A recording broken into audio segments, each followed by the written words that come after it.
తులారాశి.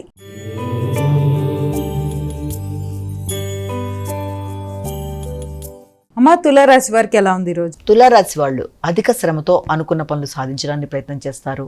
ఆకస్మికంగా ఖర్చులు పెట్టినప్పటికీ ఆ ఖర్చులు అధిక శాతం వృత్తిపరమైన విషయాలలోనూ, అలాగే పూర్వపు రుణములు తీర్చే విషయంలో కానీ, నూతన రుణముల వరకు చేసే ప్రయత్నాలకు సంబంధించి కానీ అవకాశం అనేది కనబడుతోంది.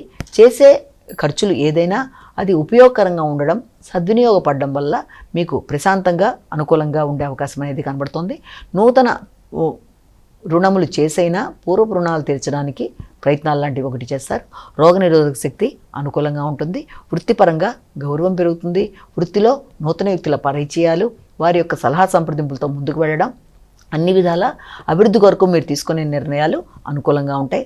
ఆర్థిక విషయాల్లో కూడా నూతన మార్పులకు అవకాశం అనేది ఒకటి మీకు కనబడుతుంది. వృశ్చిక రాశి.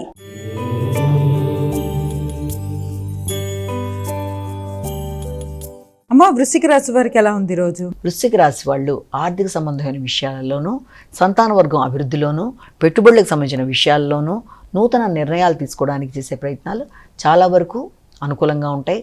కొత్త వ్యక్తుల్ని సంప్రదిస్తారు. ఆర్థిక విషయాలు అనుకూలంగా ఉంటాయి. సంతాన అభివృద్ధి విషయంలో తీసుకునే కీలక నిర్ణయాలు మీకు అనుకూలంగా ఉంటాయి. సంతానంతో మంచి సఖ్యత, వారితో కలిపి మంచి నిర్ణయాలు తీసుకోవడం, ఆలోచనలని సమన్వయపరుచుకుంటూ ముందుకు వెళ్ళడానికి చేసే ప్రయత్నాలు అనుకూలంగా ఉండడం, ఆర్థిక విషయాలు, వాహనాలకు సంబంధించిన విషయాలు, ఆగుతూ వచ్చిన పనులు అన్నీ కూడా చాలా వరకు మీకు అనుకూలమైన మార్పులకి అవకాశం అనేది ఒకటి.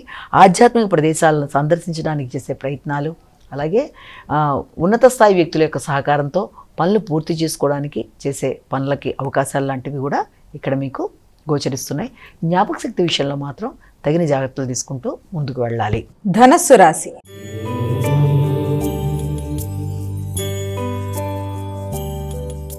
అమ్మా, ధనస్సు రాశి వారికి ఎలా ఉంది ఈరోజు? ధనస్సు రాశి వారికి ఆకస్మిక ఖర్చులు ఉన్నప్పటికీ కూడా అది గృహ సంబంధమైన విషయాలలోనూ, గృహానికి సంబంధించిన పెట్టుబడులు, లేకపోతే స్థిరాస్తులకు సంబంధించిన విషయాలు, వాటికి సంబంధించిన విషయాల్లో మీరు తీసుకునే నిర్ణయాలు, వాటికి సంబంధించిన ఖర్చులకి అవకాశం కనబడుతోంది.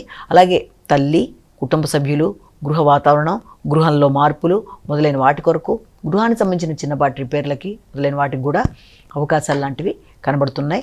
అంతేకాకుండా మానసిక ప్రశాంతత విషయంలో కూడా మీకు అది అభివృద్ధికరంగానే మీరు తీసుకునే నిర్ణయాలు ఉండడం బట్టి కొంతవరకు ప్రశాంతతకే అవకాశం ఉన్నప్పటికీ ఖర్చుల విషయంలో మాత్రం ఆచితూచి నిర్ణయాలు తీసుకోవాలి. ఖర్చులని ప్రణాళికాపరంగా చేసుకుంటూ ముందుకు వెళ్ళడం బట్టి అభివృద్ధికరంగా ఉండే అవకాశం అనేది మనకి కనబడుతుంది. ముఖ్యుల కొరకు, తోబుట్టువుల కొరకు, సామర్థ్యాన్ని పెంపొందించుకోవడానికి మీరు తీసుకునే నిర్ణయాల కొరకు కూడా అవకాశాలు అనేవి అధికంగా ఉన్నాయి. దగ్గర ప్రయాణాలకి అవకాశం ఉంది. ప్రయాణాలలో సౌకర్యాల విషయంలో తగిన జాగ్రత్తలతో ముందుకు వెళ్ళాలి. కొత్త వ్యక్తుల్ని నమ్మి నిర్ణయాలు తీసుకునేటప్పుడు కొంచెం ఆచితూచి నిర్ణయాలు తీసుకోవాలి.